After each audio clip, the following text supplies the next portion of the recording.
You are sitting in a waiting room right now. You know the chairs. You know the light. You know the feeling of writing down your symptoms on a clipboard and watching nobody read them. Here is something nobody in that room is going to tell you. The care you receive today, how fast, how thorough, how seriously your symptoms are taken, has almost nothing to do with how sick you are. It has everything to do with how much money you have. And the gap between what happens to you in that waiting room and what happens to someone else across town, same city, same Tuesday morning, same human body, is so wide that it should make you angry. And then it should make you build plastic chairs, fluorescent light humming overhead, a television mounted in the corner playing a daytime talk show nobody asked for.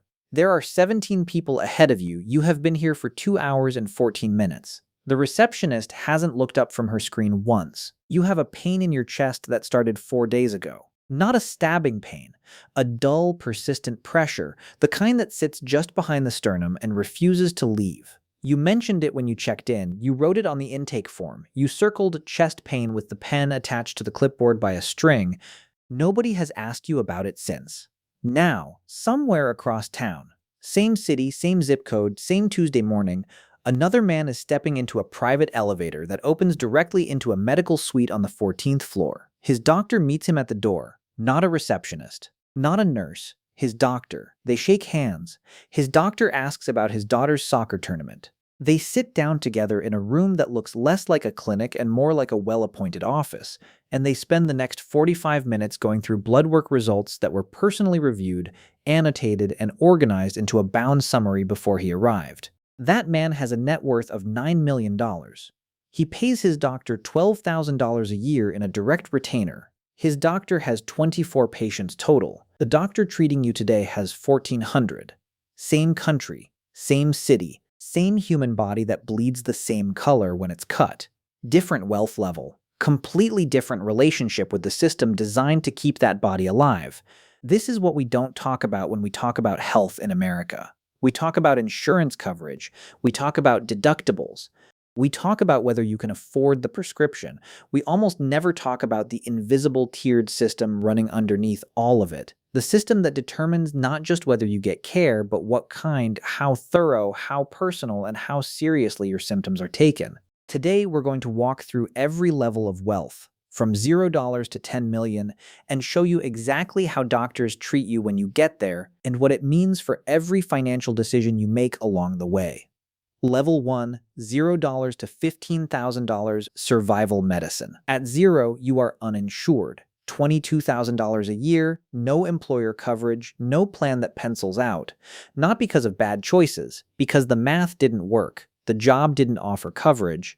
The marketplace plan had a premium that didn't fit and a deductible so high it was effectively useless anyway, so you went without. Most people in this situation do. When something goes wrong, and eventually something always does, you go to the emergency room. Not because the emergency room is the right place for what's wrong with you, because the emergency room is the only place legally required to treat you. You wait 4 hours, you see a physician's assistant for 11 minutes. You receive a diagnosis that is technically accurate and completely unhelpful. Viral infection, rest and fluids. And you are discharged with a bill for $840 that you cannot pay and a follow-up recommendation for a specialist you have no way to access. The specialist referral goes nowhere. Not because you don't want to follow up, because without insurance, the specialist requires full payment up front.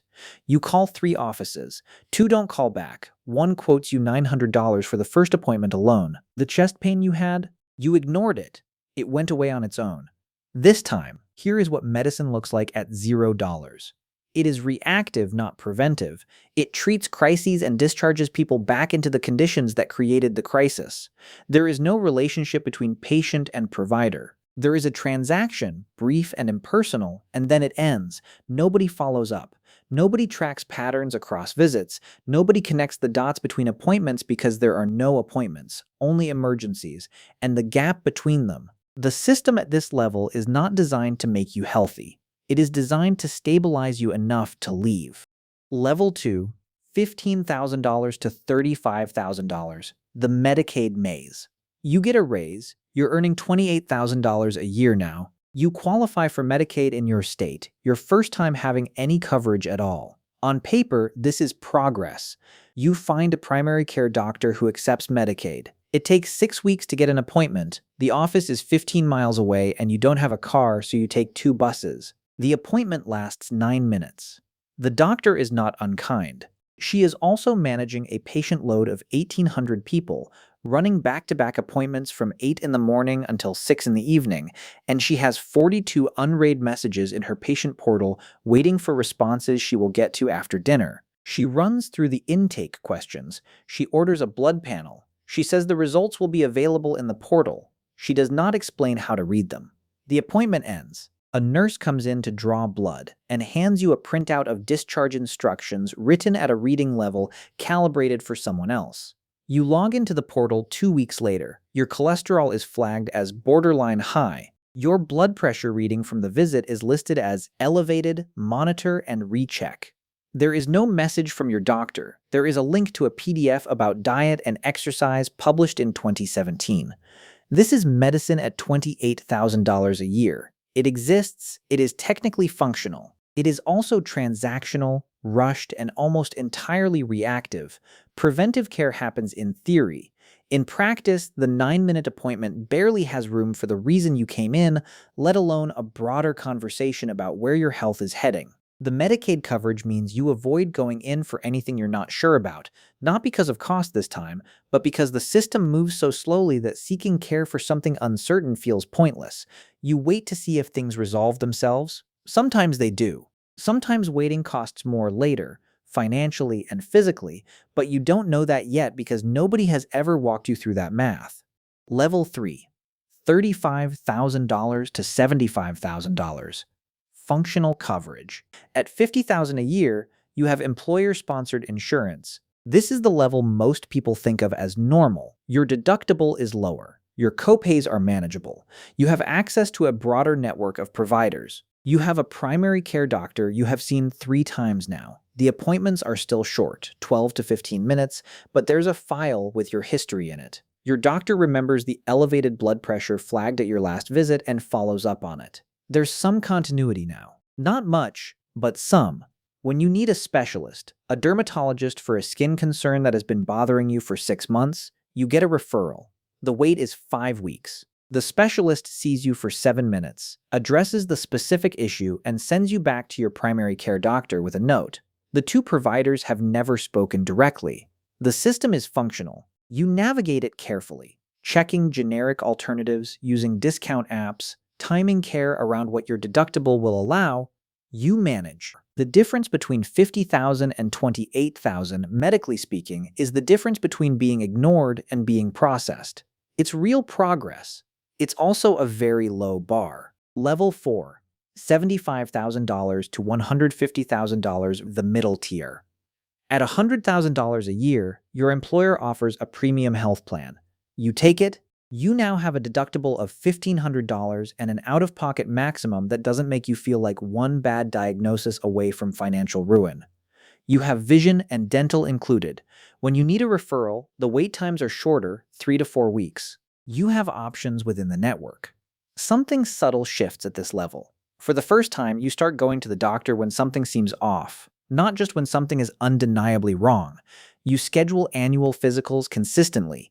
You do the recommended screenings on schedule. You mention the mild anxiety you've been experiencing, and your doctor refers you to a therapist without it feeling like an unusual request. Here is the concrete thing that changes at this level that almost nobody talks about. You get a routine colonoscopy at 42 because your employer plan covers it at no cost and your doctor actually had enough time to remember it was due. The colonoscopy finds a small polyp. It is removed on the spot.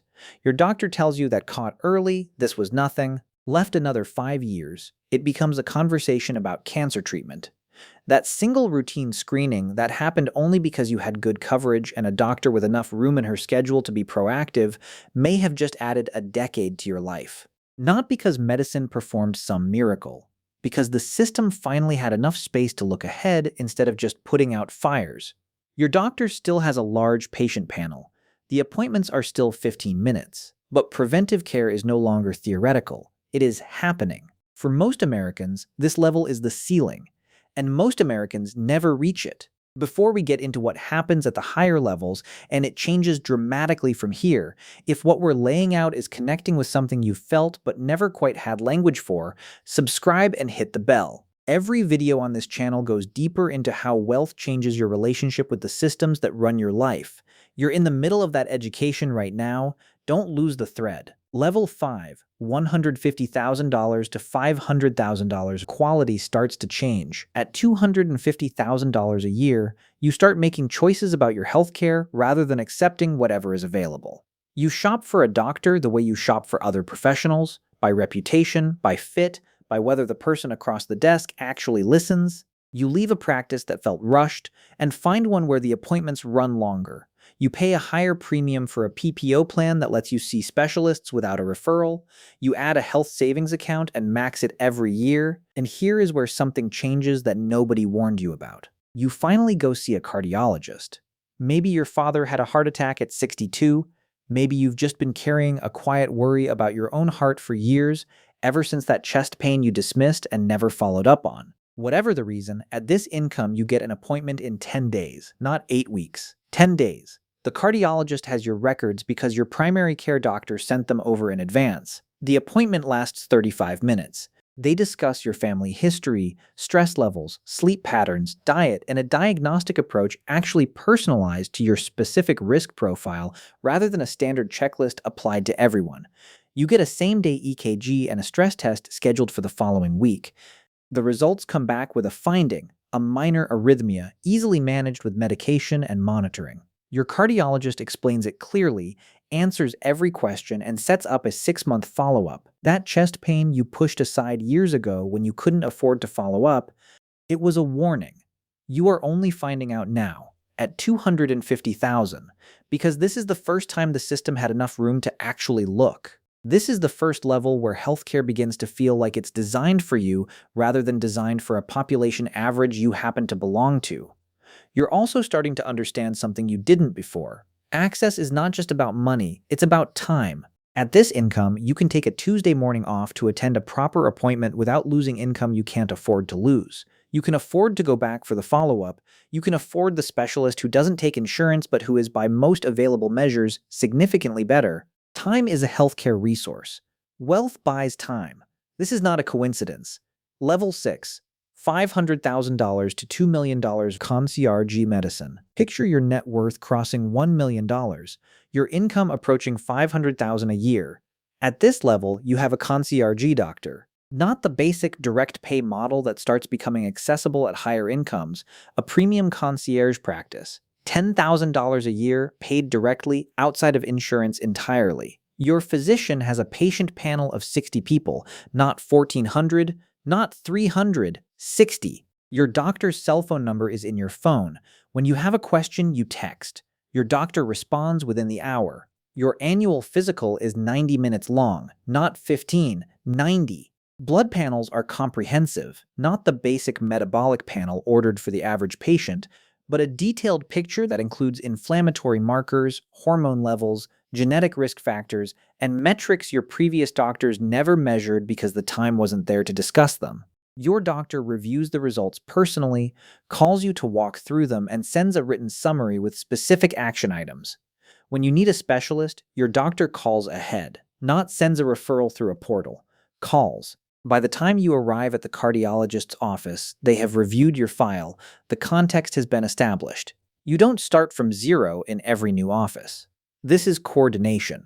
It sounds basic. It is extraordinarily rare below this wealth level. Your doctor also practices something largely absent from standard care, proactive medicine. They are not waiting for you to get sick, they are monitoring patterns, identifying risks early, adjusting course before symptoms appear. This is what preventive care was always supposed to be. Most people never experience it because most doctors don't have the time or the patient relationship to deliver it. At this level, medicine shifts from reactive to proactive, from transactional to relational, from processing you to knowing you. The health outcomes data supports what common sense already tells you. Patients with concierge physicians have lower rates of emergency room visits, faster diagnoses, fewer medication errors, and better management of chronic conditions. The $10,000 a year retainer that sounds expensive in isolation becomes a rounding error when you're earning $500,000, and the return, measured in early detection and years of healthy life, is not comparable to anything else you could spend that money on. Level 7. $2 million to $10 million, different system entirely. At $5 million in net worth, you do not experience the American healthcare system the way most people do. You have a concierge doctor with a panel of under 100 patients. You have a dedicated health coordinator, someone whose entire job is to manage every aspect of your medical life, from scheduling to navigating specialist relationships to ensuring that every provider you see has the complete picture of your health. You do not wait on hold. You do not fill out the same forms at every new office. You do not fall through the cracks between providers. You fly to the Cleveland Clinic for your annual cardiac assessment, not because your local options are bad, because the Cleveland Clinic is objectively one of the best cardiac programs in the world and you can afford to access it. You have an executive health screening, a 2-day intensive evaluation that covers every major system in your body with imaging, blood work, and specialist consultations that would take a year to assemble for the average patient. You receive a comprehensive report and a personalized health plan written by a team of physicians, not a single overextended primary care doctor doing their best in 15-minute windows. When you get a diagnosis, any diagnosis, you have the resources to get a second opinion immediately from a different institution, from a specialist who is among the best in their field nationally. You have the time and the money to pursue the optimal treatment protocol, not the most available one or the most convenient one. You are not navigating the system. You are above it. You have a team navigating it for you while you make decisions from a position of complete information.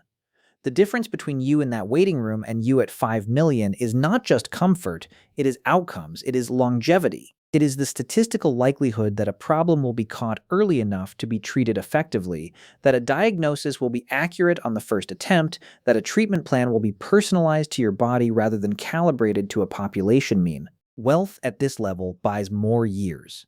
That is not a metaphor. It is a documented, measurable, reproducible reality in the health data of every developed country on the planet. You are sitting in a waiting room, the same waiting room you started in. Plastic chairs, fluorescent light humming overhead, 17 people ahead of you. Pain in your chest. Except now you know what that pain means. You know because at $250,000 a year, a cardiologist finally had enough time and enough information to look. The arrhythmia that went undetected for years, that sat quietly behind a sternum nobody at zero had 45 minutes to examine, turned out to be real, manageable, and caught early enough to matter. That is the only difference that actually matters. The waiting room is not a neutral place. It is a measurement. It is telling you exactly where you are in a system that has decided, based on your income, your insurance, your zip code, how much of its attention you deserve. And the system is not going to change to accommodate you, but you can change your position within it. Everything we walked through today was not just a healthcare story, it was a financial one. The 9-minute appointment you sat through when the system was all you could access exists because the economics of that situation left no other option. The chest pain you pushed aside went unaddressed not because doctors didn't care, but because the system you could access didn't have room to look. The colonoscopy that may have saved your life happened because your coverage finally made avoidance more expensive than action. Healthcare access in America is not a medical outcome, it is a financial one. The healthcare system is not a single system. It is a series of parallel systems sorted by wealth. And the distance between the bottom tier and the top is not measured in comfort or convenience. It is measured in attention, in accuracy, in early detection, and ultimately, in years. You are going to start building, not because you want a concierge doctor, because you understand now that access, real access to the institutions that shape your life is not separate from your financial life. It is the product of it. The waiting room is where you start. It is not where you have to stay. And the distance between where you are and where you want to be is not measured in luck or connections or who your parents were. It's measured in the decisions you make or don't make, with the money sitting in the gap between what you earn and what you spend. You already know which decision you're making. The question is whether you act on it.